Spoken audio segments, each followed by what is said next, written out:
Y eso es, a mí la verdad es que me ha gustado mucho la presentación de Mari Carmen por esta empatía, por esta humanidad, por esta dignidad que ha manifestado. Para mí, como farmacéutico comunitario, es un buen lenguaje, una buena forma de poner sobre todo al paciente delante, ¿no? Porque muchas veces en esta rutina del día a día pierdes esa percepción y pierdes esa realidad, ¿no? De que es el paciente que viene con un problema al cual tú te has de adaptar para ofrecerle la mejor solución, ¿no? Y lo que os vengo hoy a explicar va un poco en esa línea, ¿no? Daros las gracias por invitarnos, daros las gracias por contar con CEPAC. Yo soy Guillermo Bagaría, soy farmacéutico comunitario. ¿Y farmacéutico comunitario qué es? Pues lo he visto todos los días en la tele. Es este señor que sale en los mensajes de los medicamentos, este medicamento es este anuncio es de un medicamento, lea tal, consulte a su farmacéutico comunitario. Ese es el. Por tanto, bueno, el ejercicio un poco que he intentado hacer al venir hoy aquí, al preparar esta charla, hablar de los tratamientos, ha sido pues ver de qué tipo de lenguaje o qué tipo de temas estamos hablando.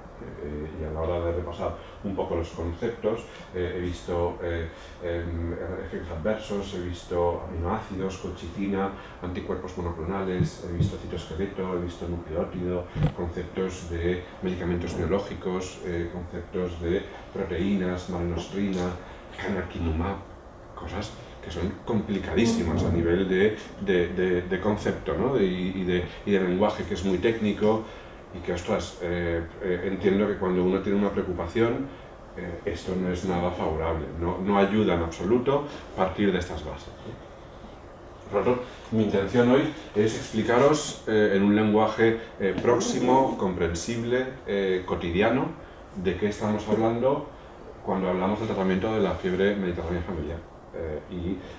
Fundamentalmente en estos 4 puntos: cómo se desencadena, cómo actúa la colchicina, que es un medicamento biológico, y cómo actúa el canakinumab como ejemplo de medicamento biológico, porque es al final vuestra realidad, ¿no? Y por tanto, como decía antes Mari Carmen, el conocimiento te da esa libertad de elección y esa libertad de comprensión y te hace ir mucho más digno por la vida, ¿no? Por lo tanto, ese es mi objetivo hoy. Si consigo ese objetivo de transmitiros un poco de luz, un poco de información dentro de este marasmo de tecnicismos y complicaciones abstractas, estaré más que satisfecho.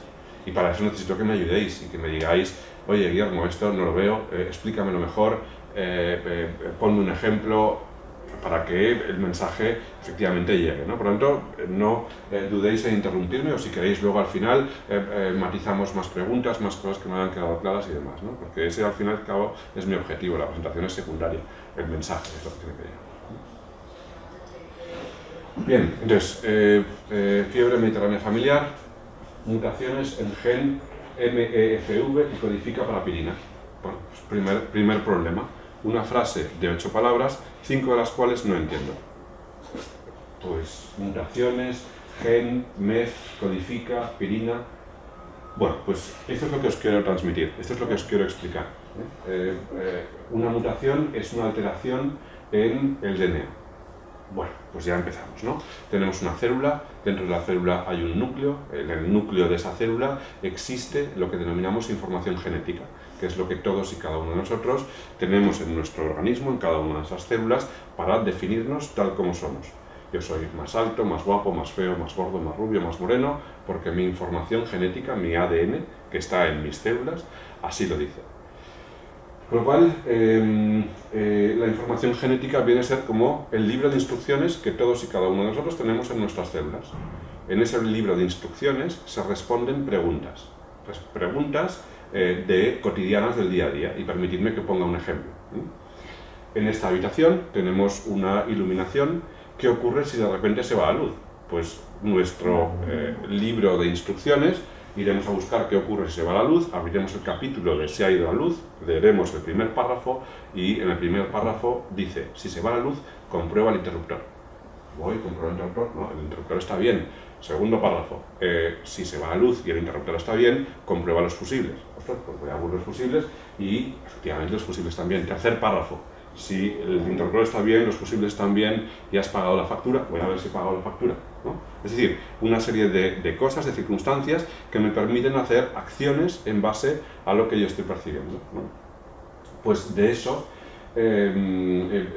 trata la información genética y de eso trata el código genético y el DNA. El DNA no deja de ser este libro de instrucciones, estos párrafos, estas palabras, donde está escrito qué debemos hacer en cada una de las situaciones en las que se encuentra la célula. Por lo tanto, esta información está plegada, está estructurada, está guardadita, está almacenada para que no ocupe mucho espacio y es leída cuando necesitamos acceder a un determinado capítulo. Es decir, el libro lo tenemos guardado en la estantería y cuando necesitamos determinada acción, vamos a buscar el libro, abrimos por el capítulo y leemos, ¿no? Leemos lo que pone en el párrafo correspondiente para hacer la acción que tenemos que hacer, ¿no? Y esto es lo equivalente al libro, es la información genética que se condensa hasta formar los cromosomas. Cuando tenemos que leer un libro, está la cadena la doble cadena de ADN, que está constituida por nucleótidos, que son estas moléculas de aquí, están representadas por estas letras que constituyen las palabras. Cuando necesitamos acceder a ello, la doble hebra se abre y se traduce en una molécula que se llama ARN. Y esto significa que del libro que tenemos en el núcleo vamos a abrir y leer el capítulo que corresponde y en lugar de llevarnos el libro a la fábrica nos vamos a llevar solo una copia de lo que dice ese párrafo, el párrafo que nos interesa. No nos vamos a llevar toda la información del libro, sino solo una copia del párrafo. Y esa copia es el ARN que sale del núcleo de la célula para irse a la fábrica, que está en el citoplasma de la célula, ¿no? Entonces, esa molécula que se llama ARN viaja hasta el citoplasma de la célula donde el paleta coge y empieza a fabricar las cosas que tiene que fabricar en base a ese mensaje que ha salido de ese libro, de ese capítulo, de esa información genética que tenemos almacenada en el núcleo de la célula. ¿Sí? Hasta aquí me seguís, ¿no? Pues bien, lo que ocurre es que este mensaje es leído por este paleta que traduce lo que dice el mensaje en cadenas de aminoácidos que van constituyendo una proteína. Y esta proteína tiene una estructura determinada en función de los aminoácidos que la constituyen. Es decir, yo tengo que construir una pared y esa pared tendrá una altura y tendrá una forma determinada en función de los ladrillos que utilizo. Si utilizo ladrillos gordos, pues la pared será grande. Si utilizo ladrillos pequeñitos, la pared podré jugar más con ella y hacer estructuras y formas diferentes, ¿no? Por lo tanto, los aminoácidos que constituyen la proteína modelan su forma. Y esto es importante porque la forma de las proteínas, que al final son estructuras bastante grandes, pues nos permite determinar su funcionalidad. Una proteína tiene una estructura tridimensional que le permite hacer una acción determinada. Esto ya es un poco más complejo porque estamos abstrayendo mucho el concepto. La idea es que la información genética se traduce en una proteína que tiene una forma determinada en función de los aminoácidos que la constituyen. Y esta forma de la proteína le permite hacer unas acciones determinadas. Por ejemplo, en este caso, esta proteína que tiene estas formas, esta estructura de aquí, le permite que estos dos sustratos se unan en este punto de acción de la enzima y eso haga que estos sustratos que antes estaban separados, pues ahora se junten y este trocito de aquí salte porque la enzima ha hecho su función molecular. ¿Qué pasaría si por medio de una mutación alguno de estos aminoácidos que tenemos aquí no se corresponde con el que debiera? Es decir, una mutación significa que la información que tenemos en el libro no se ha traducido bien porque ha habido algún problema. Una palabra en lugar de, cojamos por ejemplo la palabra palo, palo todos sabemos lo que es, pero si la palabra palo, una de las letras la cambiamos por una T, en lugar de palo tenemos pato, y eso cambia o puede cambiar sustancialmente la función de la proteína. ¿Por qué? Porque aquí, en lugar de un aminoácido que se llame palo, ponemos un aminoácido que se llama pato, porque ha habido una mutación genética que hace que el ladrillo que íbamos a poner no sea el que toque. Y eso puede ser que no tenga ninguna consecuencia. Puede ser que tenga una consecuencia positiva sobre la proteína, que esa proteína funcione mejor con un pato que con un palo. O puede ser que esa proteína mutada tenga un déficit en su funcionamiento. En esto, y ahora me voy un poco del tema, pero en esto se basa la evolución, en mutaciones. Hace millones de años estábamos colgando de un árbol y a base de mutaciones que fueron positivas para la especie, hemos ido cambiando. ¿Por qué? Porque esas mutaciones confieren al que tiene la proteína que ha mutado una ventaja competitiva respecto al que tiene la proteína que no ha mutado. Por ejemplo, la jirafa. La jirafa desarrolló un cuello largo porque ese cuello largo le permitía llegar más alto en los árboles y alimentarse mejor. Por lo tanto, aquellas jirafas que no habían heredado esa mutación del cuello largo lo tenían más difícil para sobrevivir, porque no llegaban a esas hojas más tiernas y por tanto pasaron más hambre y las de cuello largo se fueron seleccionando, ¿no? Es el ejemplo de que una mutación tiene un efecto positivo y que hace que la especie evolucione adaptando esa mutación que es positiva para la evolución, ¿sí?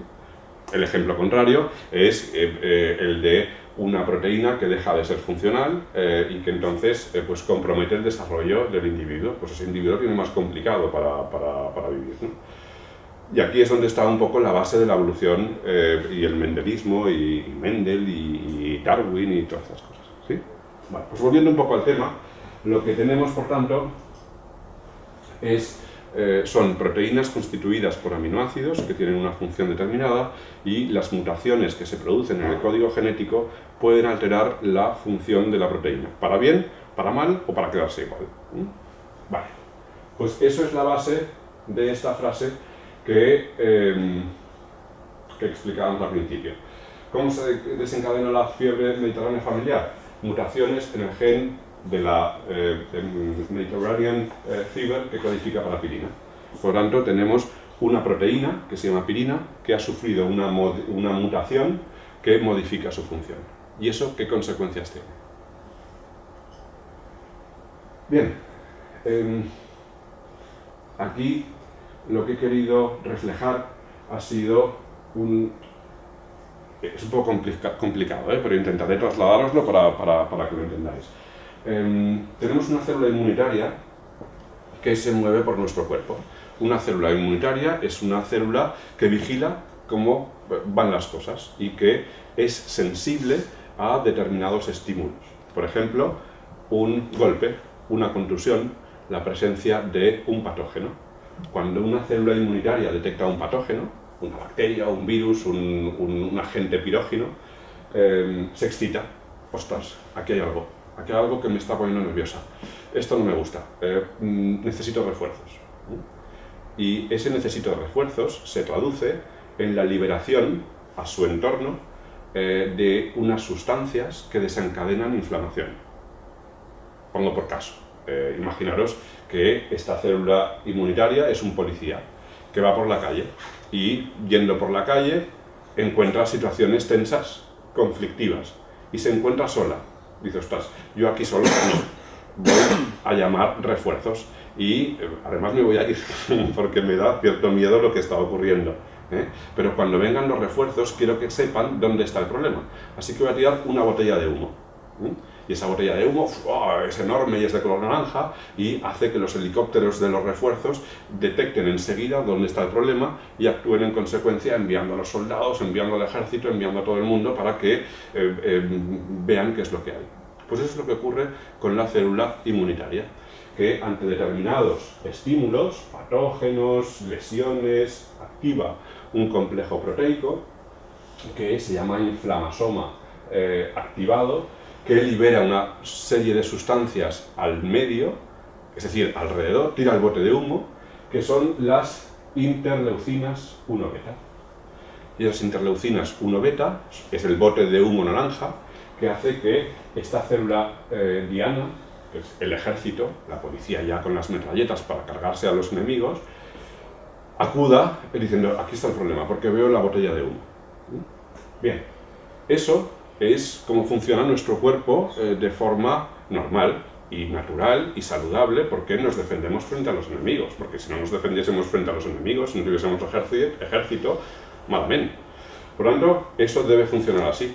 Pero, como bien sabéis, eso no se puede mantener de forma continuada, porque no podemos estar permanentemente excitados y permanentemente combativos. Además, el ejército, esta célula diana, viene y se carga el patógeno, por lo tanto llega un momento en que ya no es necesario continuar marcando con botellas de humo naranja la zona, porque ya nos hemos recuperado de ese estímulo, de esa agresión. Y aquí es donde interviene la pirina. La pirina es una proteína que generalmente tiene un efecto inhibitorio sobre la interleuquina 1-beta, es decir, retira el humo del bote naranja. Sopla y escampa la interleuquina. Por lo tanto dice, bueno, ya está, se acaba la fiesta, circulen, que ya no hay más motivo de preocupación. Con lo cual pone un stop aquí. Así, después de la intervención de las células diana, de los ejércitos, de las policías, hemos retirado el agente que nos excitaba a la célula inmunitaria, por lo tanto, ya no es necesario que se continúe en esa cascada de estímulo y de inflamación, fiebre y demás. Y esa es la función de la pirina. ¿Qué ocurre en la fiebre mediterránea familiar? Pues que esta pirina no funciona bien. Y por lo tanto, estamos permanentemente en esta situación. O ante el estímulo que desencadena la fiebre, estamos más tiempo del necesario en esta situación de sobreestimulación. Y eso tiene consecuencias que bien conocemos. Por tanto, comprendiendo un poco cuál es la base del funcionamiento de la fiebre mediterránea familiar, la justificación del tratamiento creo que es más comprensible. La terapéutica actual pivota fundamentalmente sobre la colchicina. Entiendo que estáis familiarizados con la colchicina. Yo quería haceros un repaso rápido para contextualizar lo que considero que tiene más fundamento, que es el medicamento biológico. Por lo tanto, por esto pasaré rápido, pero considero que es interesante para tener luego el contrapunto del medicamento biológico. La colchicina es una molécula, que es esta de aquí a la derecha, que se obtiene del Colchicum autumnale, que es una plantita muy pequeña que tiene un bulbo subterráneo y que bueno, pues es bastante peculiar, es bonita. Se llama Colchico mataperros, que una planta se llame mataperros ya, cuidado, algo pasará. Se llama narciso de otoño, quitameriendas, que es una cosa que me ha fascinado, no sé por qué. Alguien le puso quitameriendas como nombre a esta planta. Azafrán bastazo o azafrán silvestre. Y sí, tiene relación con el azafrán que utilizamos en las paellas. Son de la misma familia y bueno, pues sí, está relacionado.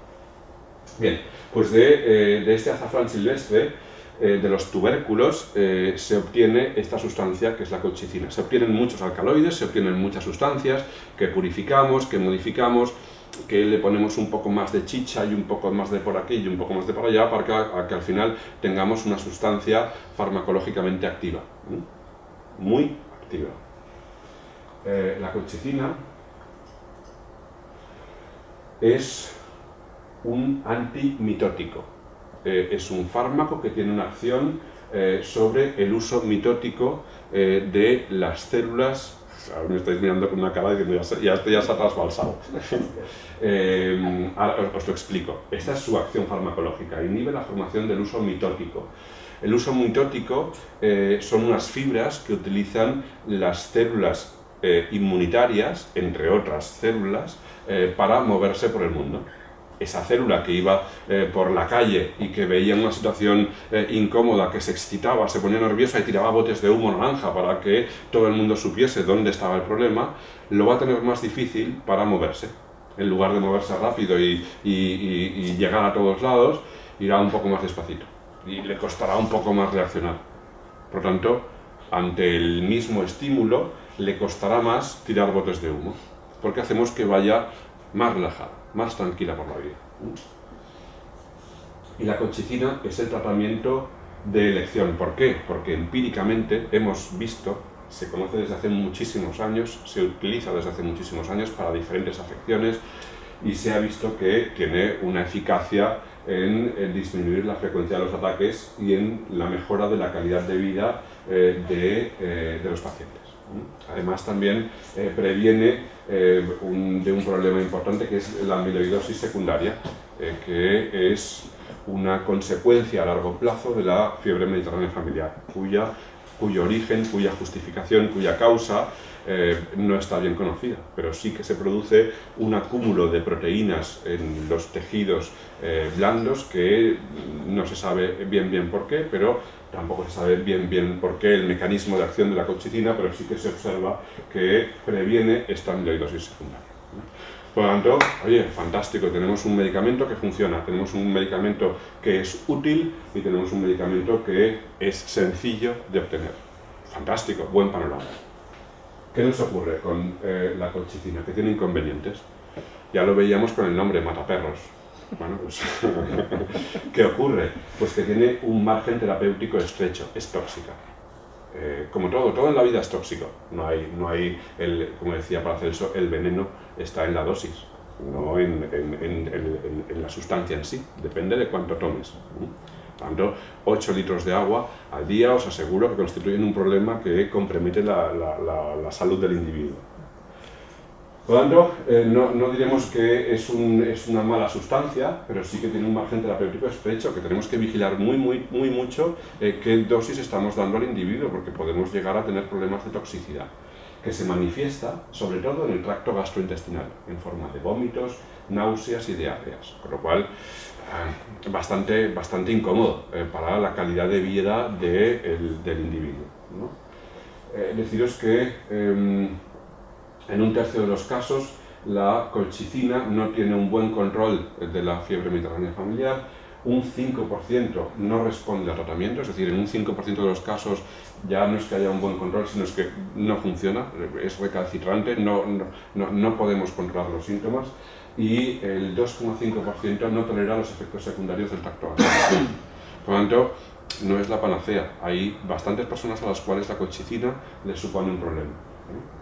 Tenemos un consenso respecto a su uso, que es que si tenemos más de un ataque cada 3 meses, podemos incrementar o debemos incrementar la dosis de colchicina con un recorrido corto, porque como os decía antes, tiene un estrecho margen terapéutico, significa que no me puedo tomar mucha dosis porque entonces tengo problemas de efectos secundarios más importantes. Y el otro consenso es que si tenemos más de 6 ataques de fiebre mediterránea familiar por año, estamos ante un caso recalcitrante, ante una resistencia a la colchicina. La dosis máxima establecida para un adulto es de 3 miligramos al día y de 2 miligramos para un niño. Por tanto, tenemos un medicamento con indicación terapéutica, es decir, que la colchicina está pensada, diseñada y aprobada, entre otras, para esta patología, pero tenemos un pool de pacientes, un grupo de pacientes a los cuales este medicamento no les va bien. Entonces aquí es donde introduzco el concepto de medicamento biológico. Si no tuviésemos medicamentos biológicos de reciente aparición, pues para este porcentaje de personas tendríamos dificultades para ofrecerles una mejora en su calidad de vida. Permitidme, antes de entrar más en profundidad, explicaros qué es un biofármaco, qué es un medicamento biológico. Esto es, según el Real Decreto del Medicamento, estos números, es un medicamento elaborado con materiales de origen biológico, tales como los microorganismos, órganos o tejidos de origen vegetal o animal, las células o fluidos, incluyendo sangre y plasma, de origen humano o animal. Bueno, hasta aquí se entiende bastante bien, ¿no? Vamos bien. Y los diseños celulares biotecnológicos, sustratos celulares, sean o no recombinantes, incluidas las células primarias. Aquí yo ya me he perdido. Por lo tanto, si os parece, entramos un poco en este detalle. Ya sabemos que medicamentos biológicos tienen su origen en material vivo, sea animal, vegetal y en fluidos, pero esto de la biotecnología, de las células recombinantes, yo no lo acabo de ver.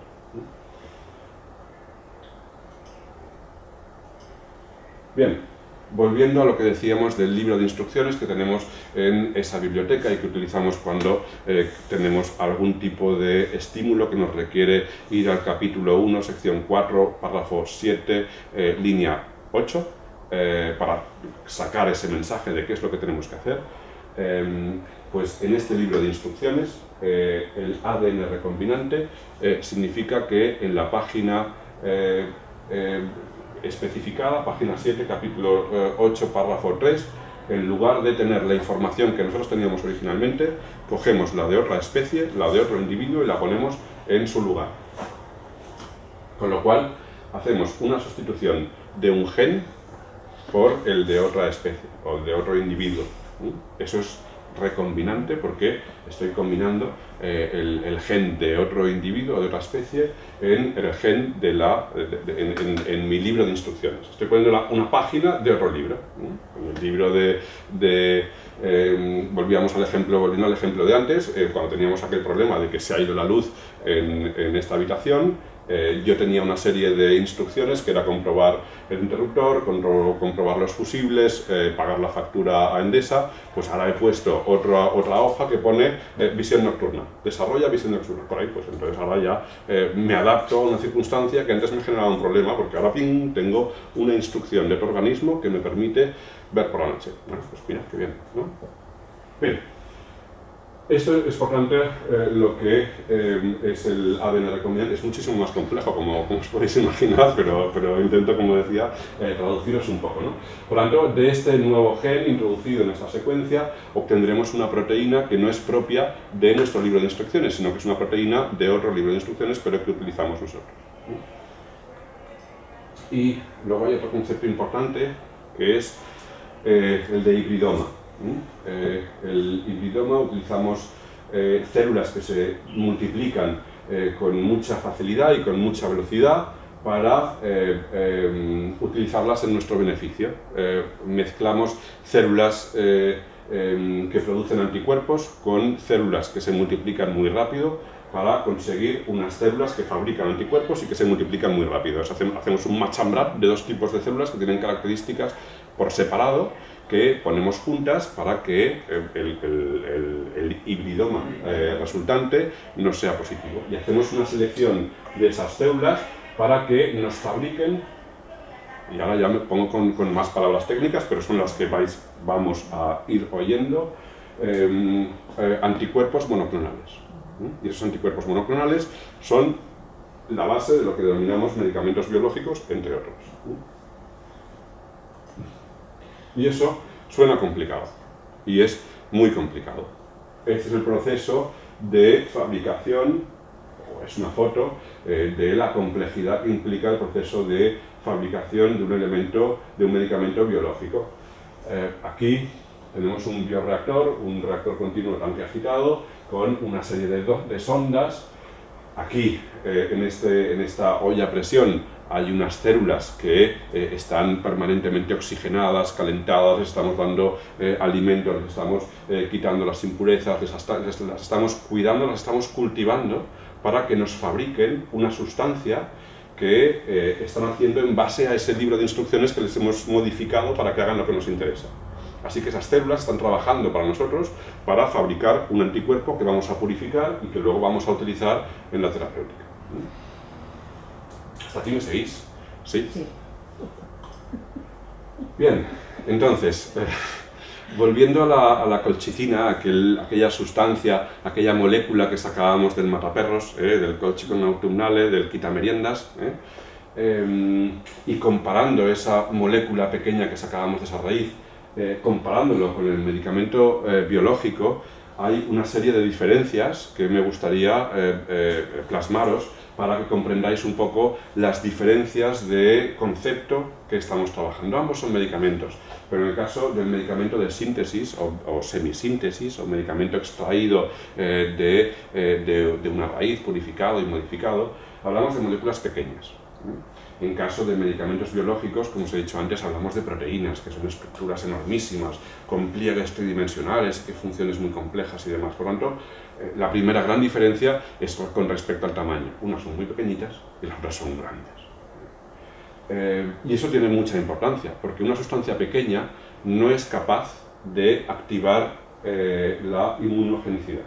La inmunogenicidad significa la capacidad que tiene una sustancia de desencadenar una respuesta inmunológica. ¿Cómo os lo explico esto? Es tan pequeñito que nuestro ejército, nuestros soldados que están ahí vigilando qué es lo que hay por nuestro cuerpo, no detectan que sea una sustancia extraña, porque no lo ven, es tan pequeño que ni se ve. Pero sin embargo una proteína de origen, bueno, un medicamento biológico, una proteína es mucho más grande y nuestro cuerpo sí que la ve como algo extraño. ¿De dónde viene esto? ¿Tú de dónde vienes? ¿Y qué haces aquí? Y eso puede suscitar un tipo de rechazo por parte de nuestro cuerpo. Coño, qué molécula tan grande, esto no es nuestro, hay que atacarlo, hay que destruirlo porque es algo foráneo y no sabemos si nos va a causar bien o mal, por tanto, ante la duda me lo cargo. Y eso desencadena una reacción de inflamación, de enrojecimiento, de rechazo, porque tiene una elevada inmunogenicidad. Los medicamentos de síntesis tienen su importancia porque luego es obvio, un jeringazo con este medicamento subcutáneo genera en la zona de inyección una respuesta del cuerpo. Ostras, aquí hay un mogollón de esas proteínas tan grandes, ¿qué pasa, no? El cuerpo está reactivo. Los medicamentos de síntesis se obtienen por procesos físicos o químicos reproducibles. Esto es complicado, pero es más fácil si lo traducimos. Un vaso de agua y un terrón de azúcar, todos sabemos lo que va a pasar, porque es un proceso físico que tenemos controlado, ¿no? Ponemos el agua en el azúcar, resolvemos y eso se disuelve, es un proceso físico.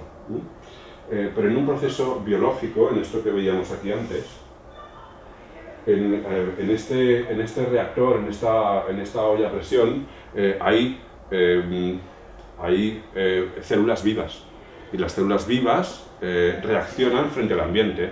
Es verdad que tenemos muchísimas sondas para controlar qué es lo que está ocurriendo, pero las células envejecen, no son tan eficientes como lo eran al principio, pues puede haber un poco más de oxígeno, puede haber un poco menos de ácido úrico, puede haber un pH un poco elevado, condiciones que afectan a la célula, que hacen que ésta pueda cambiar un poco su estado. Es como yo cuando me voy a trabajar, pues hay días en que estoy más animado y estoy más contento y trabajo muy bien y soy muy ágil, y hay otros días que me cuesta un montón porque he dormido mal, ¿no? Pues las células les pasará lo mismo, serán más o menos eficientes, serán más o menos reproducibles, pero son variables, con lo cual el medicamento que nos fabrican puede tener pequeñas variaciones. Sin embargo, el medicamento de síntesis será siempre exactamente igual, porque yo sé que 1 más 1 son 2 y es un proceso físico muy definido, un proceso químico muy definido que no tiene margen de error. Pero la célula viva sí que tiene margen de maniobra y de error.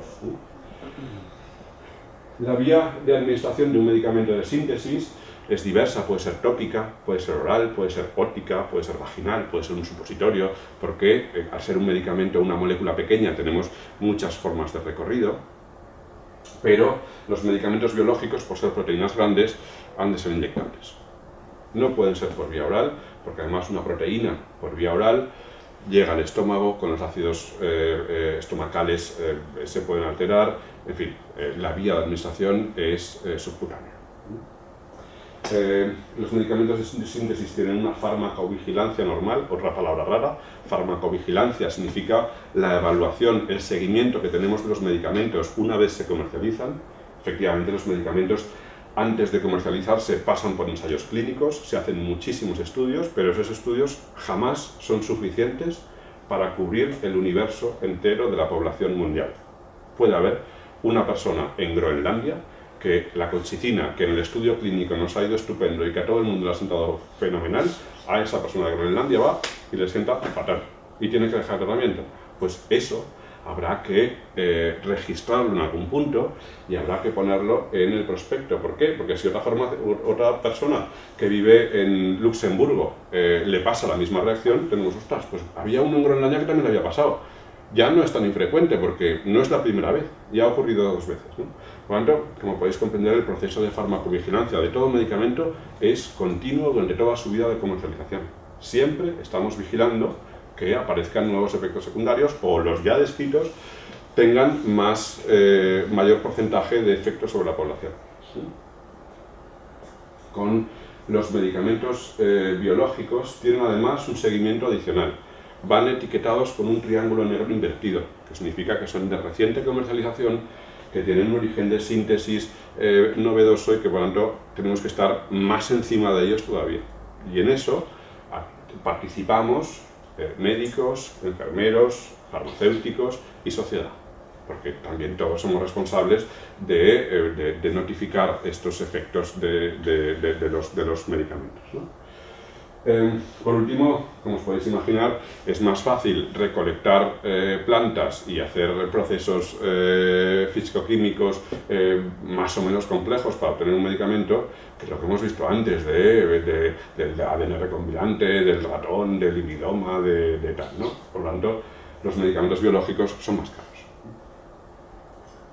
Pero claro, si tenemos una realidad que es que no tenemos una laguna terapéutica porque la colchicina, por lo que hemos dicho, no es útil para todo el mundo, sino que hay determinado grupo de población que no la puede utilizar, pues necesitamos que la ciencia avance para dar solución, para dar cobertura a ese grupo de población, ¿no?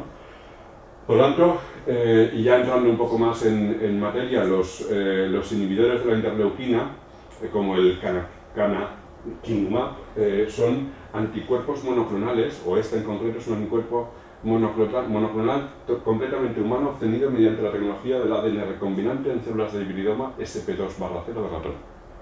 Pues todo lo que hemos dicho antes. A este ratoncito se le han cogido unas células inmunológicas que se han mezclado con estas otras para meterles un gen de un anticuerpo humano y han acabado produciendo unos anticuerpos. Unos anticuerpos que tienen la gracia de que reconocen específicamente a la interleuquina 1-beta. Y por lo tanto, patapam, van a conseguir ese efecto que no hemos conseguido por la mutación de la pirina. Y esto es muy interesante. ¿Por qué? Porque estos anticuerpos reconocen específicamente y de una forma muy afín a la interleuquina 1-beta. ¿Recordáis el bote de humo naranja, no? La interleuquina 1-beta. Pues estos anticuerpos reconocen el bote de humo y el humo y son capaces de retirarlo sin afectar a nada más, porque son muy afines y muy específicos, porque están diseñados específicamente para reconocer interleuquina 1-beta. Con lo cual, van a ser súper útiles porque lo que hacen es precisamente esto, cogerlos y agruparlos. Coger la interleuquina y agruparla, es decir, coger todo el humo y me lo quedo. Con lo cual el humo ya no se expande y ya no desencadena la respuesta de los policías y el ejército. Por lo tanto, y eso lo hacen muy bien, de forma muy rápida y muy ágil. Y además, con una elevada semivida. ¡Wow! ¿Qué significa esto? Pues que no hacen una acción de un rato y luego se aburren, lo dejan y se van, sino que la acción la hacen de forma permanente durante mucho tiempo, una elevada semivida de tiempo de unión. Es decir, pues, bueno, no os explico el concepto, pero sí que veis la idea, que secuestran esa interleuquina 1-beta y por lo tanto no hay acción en cascada de mediadores de la inflamación, ¿sí? Y eso, el hecho de que esa unión con el humo naranja dure tanto, permite una administración bimensual, es decir, cada 8 semanas. ¡Wow! No está mal. Un pinchazo cada 2 meses es una cosa bastante llevadera. Entonces, aquí os introduzco un tema controvertido. Las indicaciones del canakinumab según ficha técnica son síndrome periódico asociado a la criopirina, enfermedades de Still y gota artrítica. Aquí no está fiebre mediterránea familiar, pero sí que son procesos inflamatorios que tienen una relación directa con la interleuquina 1 beta. Es decir, que tenemos un mecanismo de acción desencadenado para estas patologías que es perfectamente paralelo con la fiebre mediterránea familiar. ¿Qué significa eso? Pues que si para estos funciona, es de suponer que para la fiebre mediterránea familiar también. Pero no tiene indicación en ficha técnica. ¿Qué quiere decir esto? Pues que para estos 3 casos el medicamento ha demostrado por medio de ensayo y estudio clínico su seguridad y eficacia. Para la fiebre mediterránea familiar, no. ¿Qué ocurre? Que el paciente que está en tratamiento con colchicina y vemos que no le va bien porque le causa una serie de problemas e inconvenientes que hace recomendable que no lo utilice más, tiene una laguna terapéutica. No tenemos opción que ofrecerle. Por lo tanto, el médico especialista, bajo protocolo, bajo evidencia empírica, bajo experiencia clínica y bajo guías europeas de consenso, introduce una nueva indicación fuera de lo especificado en la ficha del medicamento. Sí, es importante, me seguís, ¿no? Porque el médico está haciendo algo que en principio no viene detallado en el prospecto. Pero usted, ¿por qué me da algo para esto si no está escrito aquí? Pues porque tengo evidencia empírica, evidencia racional de que eso puede funcionar. Me avala la comunidad científica, me avala la experimentación y avanzamos por este camino. Gracias a Dios existen estas salidas, estos subterfugios para poder ir avanzando, porque si no, si nos ciñésemos a la ley estricta, pues a esta persona diríamos, lo siento, está tratado. Pero no, podemos tener manga ancha como para avanzar. Eso sí, y como decía antes Mari Carmen, consenso informado, información al paciente y toma de decisiones libre. Y para eso es básico estar informado. Con lo cual, este es un poco el panorama del canakinumab y los medicamentos biológicos inhibidores de la interleuquina 1 beta. La posología. La posología, claro, para explicaros esto, tiro de la ficha técnica. Y la ficha técnica establece una posología en base a los estudios clínicos y en base a lo que está aprobado. La posología, por tanto, se ha de adaptar a la fiebre mediterránea familiar, porque varía en cuanto a las dosis y las concentraciones. Pero no es igual, porque en los 3 casos que os he descrito, el procedimiento es el mismo. Se empieza con una dosis baja, se evalúan resultados y si no se observan los resultados esperados, se incrementa la dosis. De nuevo, se valoran los resultados, si no se observan los resultados, se incrementa la dosis y eso lo hacemos en 3 etapas.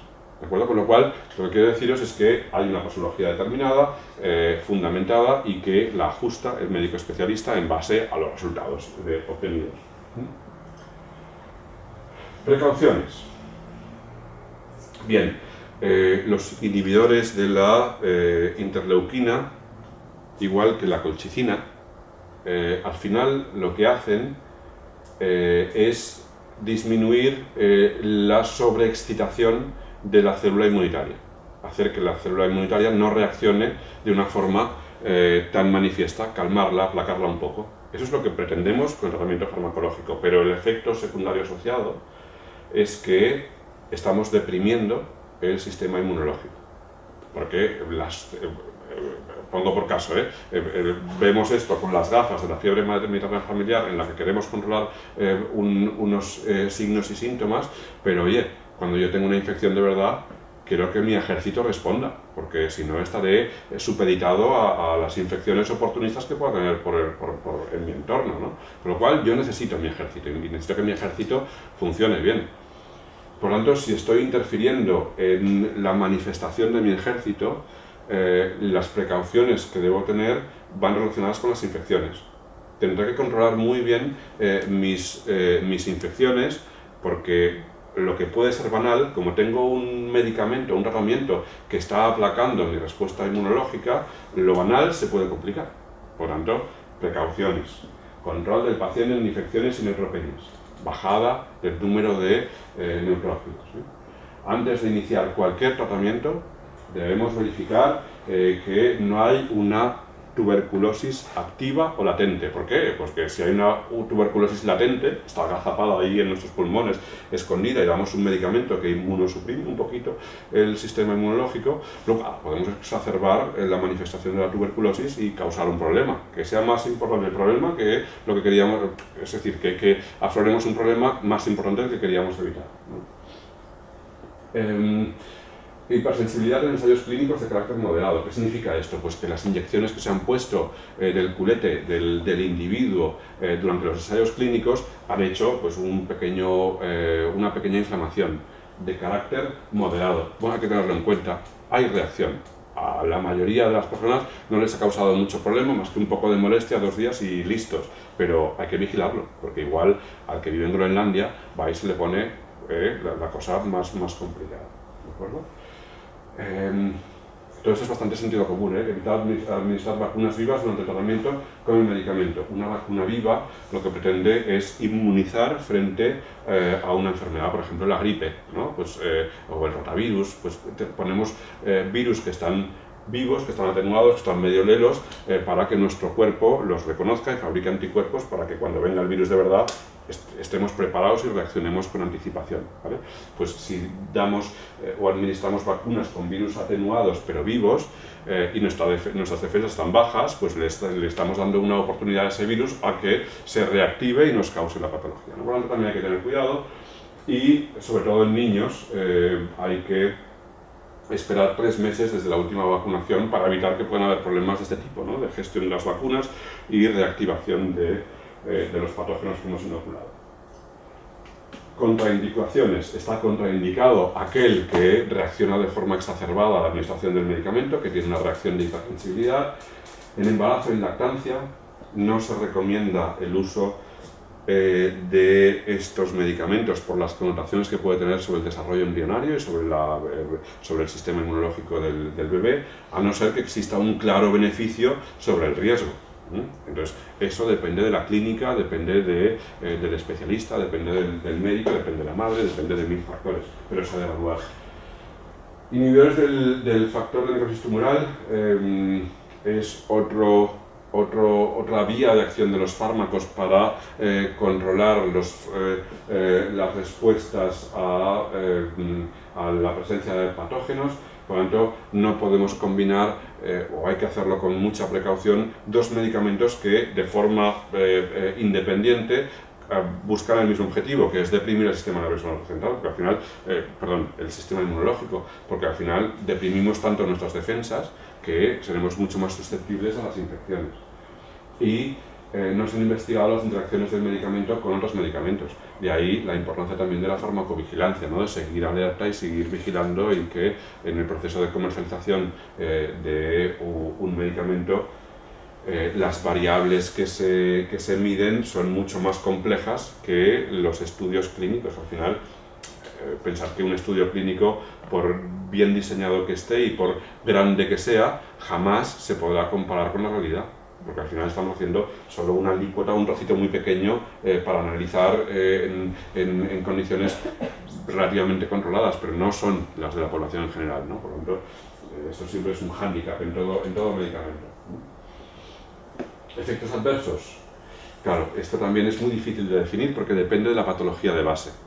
Los efectos adversos que pueda tener un medicamento siempre dependen del problema que pueda tener la persona inicialmente. Por lo tanto, como aquí tenemos 3 patologías aceptadas en la ficha técnica y la fiebre mediterránea familiar no está incluida, no hay una descripción de efectos adversos específicos para la fiebre mediterránea familiar, pero sí que podemos extrapolar que de forma bastante frecuente, en más de 1 de cada 10 casos, la administración del medicamento, y también es lógico, provoca nasofaringitis, es decir, inflamaciones de la garganta y de la boca. ¿Por qué? Pues por aquí respiramos, comemos, hablamos y tenemos permanentemente contacto con patógenos, con lo cual si disminuimos un poco nuestro ejército, donde antes lo vamos a notar va a ser en vías de entrada que son la boca y el tracto genitourinario.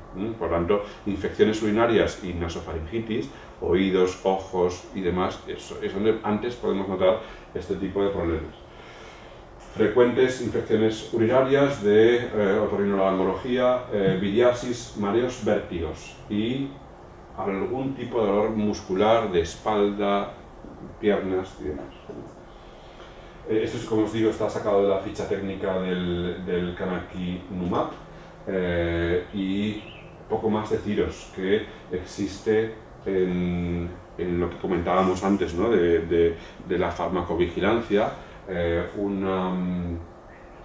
un recurso que se llama tarjeta amarilla, que ahora tiene una tramitación online que permite que tanto profesionales sanitarios como ciudadanos notifiquen efectos secundarios detectados del uso de medicamentos. Y ahí todos sumamos, todos formamos parte de esta sociedad y todos tenemos este deber de notificar aquellas cosas que a nosotros nos han sentado mal, porque igual a otra persona también le sienta mal, ¿no? Por lo tanto, cuanto más testimonio haya del uso problemático, pues más evidencia tendremos y mejor podemos ayudar a otras personas que igual les pasa lo mismo, ¿no? Tres conclusiones últimas. Quería transmitiros esa necesidad de confiar en el especialista, esa necesidad de comunicación con el mismo, como nos decía antes Mari Carmen, transmitir nuestra situación, nuestra dignidad, nuestra necesidad de un acompañamiento, de una información, de un consenso informado, de estar permanentemente informados para poder tomar las elecciones correctas. Eso es nuestro derecho y nuestra responsabilidad, y también la del médico, pero apelo a esa confianza que tiene o que ha de tener todo paciente en el especialista que lo está gestionando, pero también a la interacción, a la duda, al cuestionamiento y demás, ¿no? Y eso se traduce en adherencia al tratamiento. No hay peor medicamento que el que se utiliza mal. Por lo tanto, por coherencia y por eficacia, si tenemos el punto 1 confirmado, el 2 tiene que ser una consecuencia lógica. Si tenemos ese compromiso con el especialista sobre el tratamiento, hay que hacer los tratamientos, porque eso es la garantía de que avancemos. Y si no avanzamos, hay que buscar una alternativa. Oiga, que lo que me dio no me fue bien porque al cabo de 2 semanas pues me pasó esto, se me puso el lóbulo de la oreja azul y a mí no me gusta que se me ponga azul. Pues oiga, vaya al médico y lo consulta, lo comenta y buscamos una alternativa. Pero dejar los tratamientos porque no han cumplido las expectativas no es la solución. El diálogo, el volver al especialista, el volver a plasmar ese desajuste con la expectativa es lo fundamental. Y por último, esa farmacovigilancia que, como os decía, nos compete a todos y que es básica para avanzar con seguridad en el uso de los medicamentos. Para saber más, queréis más información, los documentos que he estado leyendo para trasladaros esta información han sido muy interesantes. Destaco estos dos porque hacen una revisión muy clara de dónde venimos, hacia dónde vamos y las alternativas terapéuticas actuales, ¿no? Lo antiguo, lo nuevo y lo raro. Me he dejado cosas por deciros, tampoco os quiero aburrir, es complejo, y el tratamiento actual pivota sobre estas dos estrategias, la colchicina, que ya hemos hablado, y los inhibidores de la interleucina 1-beta, el canakinumab como representante, pero luego hay toda una familia de fármacos que se parecen. Así que, ¿cuál es mi reflexión al respecto? Oye, que hay esperanza, que hay vías de avance, que hay desarrollo científico, que hay capacidad, que estamos en un país que con sus ventajas y sus inconvenientes, pero aporta soluciones que serán mejores o peores, pero yo creo que sin duda somos afortunados de poder estar aquí planteándonos hoy este escenario. En otras circunstancias, en otros países, no hay ni siquiera la opción a la duda, al debate, porque no hay alternativa. Por lo tanto, con esperanza, con ánimo, con energía, agradeceros que hayáis venido aquí a escuchar y desde luego quiero enviaros un mensaje de optimismo y de confianza. Del farmacéutico que sale todos los días en la tele, ese farmacéutico comunitario, que en la medida de lo posible y conscientes de que hablamos de una medicación de ámbito hospitalario y de un seguimiento y de un control, el farmacéutico comunitario también está cerca vuestro para, con el resto de cosas y con eso también, mirar de contextualizar la información que recibimos y que a veces puede resultar un poco confusa. Así que nada, de nuevo gracias y pues, si queréis alguna duda, ¿Estos medicamentos biológicos tienen una caducidad o algo así? Sí, ¿no? Mira, los medicamentos biológicos vienen liofilizados. Es decir, que claro que tienen una caducidad, pero se conservan muy bien para que tengan una estabilidad durante un tiempo determinado. Son generalmente de conservación en frío, para regular un poco, ¿no? Efectivamente, siempre es neverita, y entonces se suspenden en el momento de la inyección. ¿Por qué? Pues porque el agua en realidad es un agente oxidante que estropea las cosas. No es lo mismo el huevo liofilizado que mezclamos con agua en los colegios que el huevo de la gallina, ¿no? Pues para mantenerlo más tiempo el huevo se deshidrata y luego se rehidrata. Pues con los medicamentos, para preservar mejor su caducidad, se guardan en nevera y se preparan liofilizados.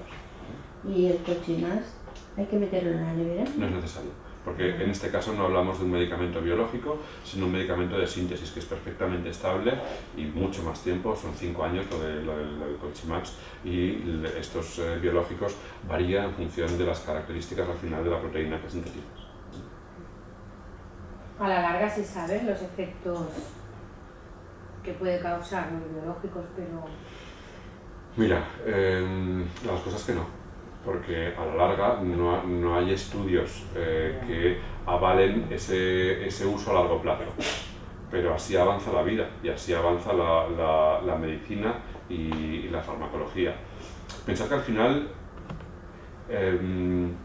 cambia el paradigma. Ya no estamos, desde el punto de vista de la síntesis de fármacos, lo que veníamos haciendo hasta ahora es prueba-error.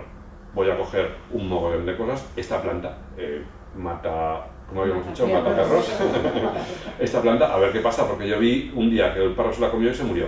Bueno, pues algo tendrá, ¿no? Y de esa prueba-error vamos haciendo diferentes pruebas a diferentes concentraciones y al final resulta que, pumba, hace 300 años o más, los egipcios decían: ostras, va bien para la gota, porque el faraón, que se harta de comer pavo y carne y demás, pero cuando le dimos esto, pues mejoró mucho. Ostras, pues al final, en base a la experiencia, hemos ido perfilando muchos medicamentos de uso tradicional. Luego, hemos hecho prueba-error. A ver, de todo esto que hay en esta planta, a ver si hay algo que funciona. Y hasta aquí hemos ido avanzando un poco con la farmacología y la farmacoterapia. A veces hemos descubierto grandes cosas y a veces ha sido una pérdida de tiempo absoluta porque no ha habido nada que rascar. Ahora cambia el paradigma. Ahora estamos diseñando de forma racional los medicamentos. Estamos planteándonos un problema y estamos diseñando la solución. Con la tecnología del ADN recombinante le estamos haciendo hacer a una célula un trabajo para que nos sintetice específicamente un tipo de anticuerpo que va a reconocer una proteína específica que nos queremos cargar. Por lo tanto, estamos siendo muy finos, muy selectivos, pero no lo suficiente, porque el cuerpo es muy complejo, como para que tengamos la garantía de que esa proteína maravillosa que hemos diseñado para ese efecto no pueda interactuar con otra proteína o con otro proceso del dedo gordo del pie izquierdo que ni nos habíamos cuestionado. Por eso, la farmacovigilancia. Es decir, que no hay garantía de nada, pero es la forma más segura que tenemos hasta la fecha de avanzar en la terapia farmacológica. Antes lo hacíamos a ciegas, a voleo y a ver qué pasa. Y si salía algún efecto terapéutico, pues le sacábamos punta. Ahora es lo contrario. Primero diseñamos, analizamos el problema y diseñamos la solución. Con lo cual, por eso os digo que yo soy muy optimista al respecto, porque ahora somos capaces de proyectar y de dirigir. Antes, pues lo que nos caía. ¿Y los biosimilares también son recombinantes? Hay diferentes, como hemos visto en la definición inicial del Real Decreto, la definición es muy amplia. Los hay recombinantes y los hay no recombinantes. Los hay que vienen de fusiones de células, los hay en los que solo ha habido un transgen, un gen que viene de otra especie.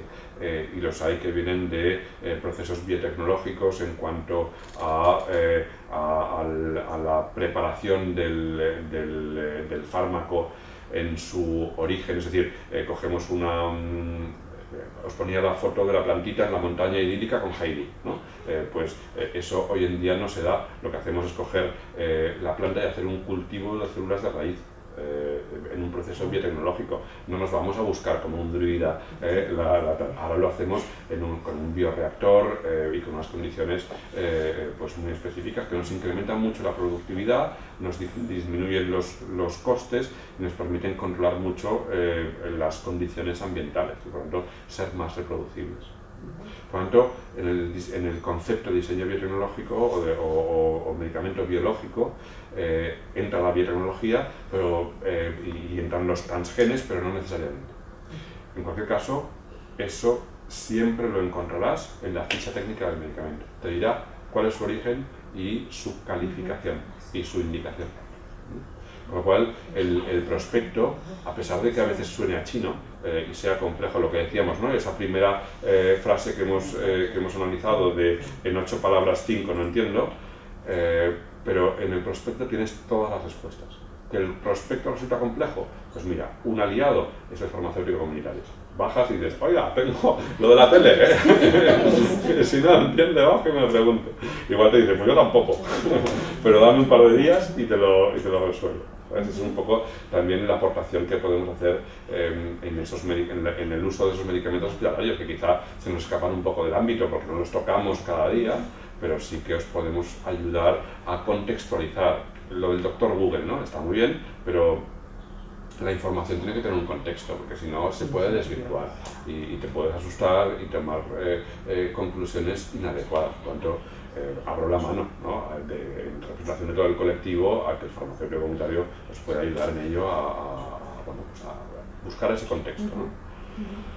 Has dicho que la dosis de colchicina para un individuo adulto es de 3 miligramos, la dosis máxima.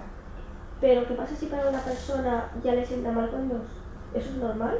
O sea, claro, sí. ¿Qué pasa? ¿Que en su caso la dosis máxima son 2 y no 3 o algo así? Claro, la susceptibilidad del individuo es un factor determinante para determinar dónde está el límite tóxico. Y lo de 3 miligramos también es una recomendación genérica. Quizá hay alguien que tolera perfectamente los 3 miligramos y que podría ir a 4, pero lo sensato es centrarse en esos 3 como máximo. Que a alguien le sientan mal 2 miligramos y 2 miligramos no los tolera, pues miremos de con 1,5. Es que con 1,5 tampoco, es que uno me sienta fatal. Y con medio miligramo podríamos controlar los síntomas. No, o sí, pues fantástico, nos quedamos con medio miligramo y así evitamos los efectos secundarios, pero tenemos efectos farmacológicos que nos interesa. Oiga, es que con medio miligramo también tengo problemas de efectos secundarios gastrointestinal y además, oiga, pues a usted la colchicina no le sienta bien. Por lo tanto, usted sería uno de esos 2,5% que no tolera el tratamiento. Por lo tanto, con usted debemos buscar otro escenario. Pero ¿qué pasa si una persona, por ejemplo, imagina, no tolera 2 miligramos y se le presentan síntomas? Debería tomar a lo mejor, pues no sé, 2,5, o sea 2, por ejemplo, pero para controlar los síntomas, pero no los tolera. Entonces, ¿es que es resistente al medicamento o cómo es eso?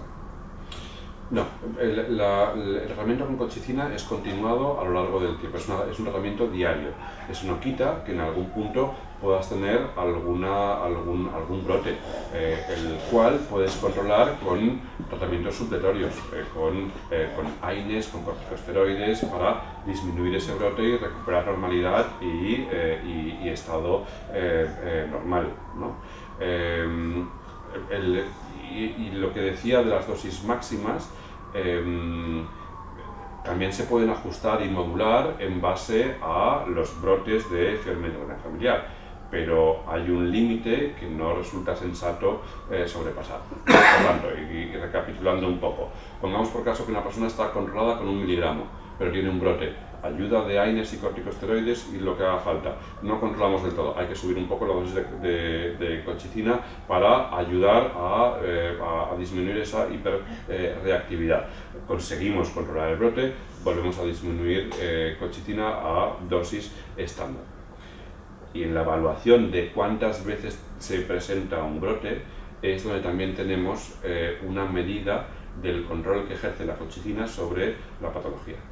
Como decíamos en el consenso, más de un brote cada 3 meses hay que subir la dosis, con 2 miligramos o con 1 miligramo con el que estaba no es suficiente para controlar, con lo cual hay que subir un poquito más, y si tenemos más de 6 episodios en un año, colchicina es recalcitrante, no nos funciona para controlar. ¿Lo he explicado? A ver, sí, pero a ver, por ejemplo, si tú tomando pues la dosis de 1,5, Sí. Más o menos tienes pues un brote al mes, Sí. y entonces subes y lo controlas, ¿eso es que eres resistente? No. No, sino que estabas en una dosis infraterapéutica para ti. Es decir, que con la dosis que estabas de 1 miligramo no controlabas los brotes. Si subes un poco la dosis y controlas los brotes y no te aparecen con tanta regularidad, entonces es que esa es la dosis correcta. ¿Sí? El recorrido es limitado y está en 3 miligramos. ¿Sí? Con lo cual, irás ajustando la dosis a tus manifestaciones clínicas, y esas son cambiantes a lo largo de la vida. Una persona, pues por mil circunstancias, porque por suerte o por desgracia estamos sometidos a influencia de nuestro ambiente, y que se me muera el perrito, que me despidan o que mi mujer me deje, influye en mi salud, y influye también en las manifestaciones de mis patologías de base, como puede ser esta. Por lo tanto, que yo tenga una situación de estrés traumático por cualquier tema, o que tenga un desencuentro amoroso, puede desencadenar un brote. O una gripe, efectivamente. Y eso, punto ya, y desajusta. ¿Qué haré? Pues subir la dosis. Y si con eso lo controlo, y además, oye, pues relativizo y las cosas no son tan tal, y yo qué sé, como decía antes, es que me ha encantado, Mari Carmen, sí. Encuentro esas válvulas, esas vías, esas motivaciones que me permiten, oye, pues plantearme, este soy yo, y tengo mi dignidad, y demás, y me recoloco, y me recompongo, y demás. Pues oye, pues ahora, ¿sabes? Te digo que como hace X meses que no tengo brote, quizá puedo bajar un poco la dosis, y esas molestias leves que me pueda suscitar la colchicina, pues las tengo más bajo control. De nuevo, diálogo constante y permanente con el especialista o con el médico de cabecera para ajustar. Y al final también vosotros sois vuestros mejores aliados, os conocéis perfectamente, sois capaces de anticipar, de ver, ¿no? Y tenéis ese registro, porque ¿quién mejor que vosotros para tal? Pero esa experiencia tiene que ir de la mano del conocimiento, por tanto, buscar ese aliado. Oye, Pepito, doctor, lo que sea, me pasó hace 2 años, tengo esta evolución tal, ¿qué te parece? Sí, buscar esa colaboración, ese diálogo, que es enriquecedor para todos, pero sobre todo para vosotros, y el médico también estaba ávido de que le expliquéis vuestra experiencia, cómo habéis estado, qué cosas os han podido afectar, qué os ha resultado antes y después y demás, ¿no? Y es un poco el pacto que todo paciente tiene con su médico, ¿no? de buscar esa retroalimentación. Eso es malo cuando te lo cambian. Cuando se Sí, jubila. claro, sí, pero ese es el escenario que hay que buscar, ¿no? Y que a todos nos beneficia, Sí. esa empatía, esa colaboración, ese trabajo conjunto, exigirlo, porque al médico también le es vital, y el médico va muchas veces apretado porque tiene otros condicionantes que le aprietan que tal y cual, pero es que es su razón de ser. Y si todos perdemos esa razón de ser y somos el 206 y el siguiente y los 5 minutos, no vamos. Pero está así. Bueno, pues Eso es lo malo, es que está así. sí, pero debemos luchar todos porque no perdamos esto, porque efectivamente tenemos un buen sistema sanitario y que pivota sobre todo sobre las personas. Analizar qué es lo que hay que preguntar exactamente para no divagarse tampoco, porque está esa otra parte, Ujú. que es lo que las condiciones en las que está el médico, Ujú. que tienen en un cuarto de hora visitar a 3 Claro. personas. Ujú. Y claro, no lo hacen, porque son responsables normalmente, si tenían que terminar a las 7, terminan a las 9. Claro. Pero eso también recae sobre nosotros, en el sentido de que si yo estoy en la sala de espera y llevo 40 minutos esperando que me toque porque me han citado a la 1 y son las 2 menos 10 y entonces cuando me toca entro, he hecho una hora diciendo, parece mentira, hombre, que yo me he pedido fiesta de trabajo y tal y cual, y no estamos generando el clima de tal. Yo entiendo que todos tenemos O si te ha condiciones. olvidado lo que ibas a preguntar. Exacto, ya te has puesto de mal humor y ya no.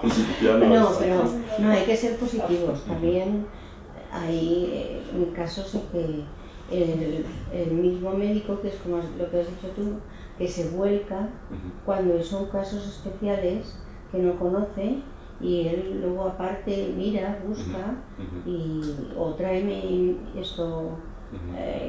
prospectos o cosas que tengáis en la asociación. Ujú. Sí, O sí. sea, entonces a gente dispara en ese asunto. Ujú. Claro, pues sí, como en todo, como en todos En lados, todo, ¿no? en En todos los todo. ámbitos. Bueno, pues oye, espero no haberos aburrido mucho, porque era un tema que vaya tela para ser viernes por la tarde y estar aquí hablando de estas cosas tiene mucho mérito, ¿eh? Yo esta noche me tomaba una cerveza, pero Yo es que estoy todo el día durmiendo, no sé qué me pasa. Si es la tensión que he llevado o algo, pero no sé ahora, es que estoy todo el día luchando, ¿eh? bueno, es normal, estamos aquí calentitos así y tal, escuchando una voz de fondo. Pero bueno, espero que os haya servido, que os haya sido, Sí. que os haya aportado algo de información y utilidad. Y nada, pues encantado de que contéis con nosotros y de participar. Y nada, os dejo porque Nosotros tenéis también. más cosas, ¿no? Y tampoco... Gracias Aún hay más por cosas. todo y No, que encantado. la casa viene con vosotros. Perfecto, muy bien, pues nada, gracias. Gracias. Gracias.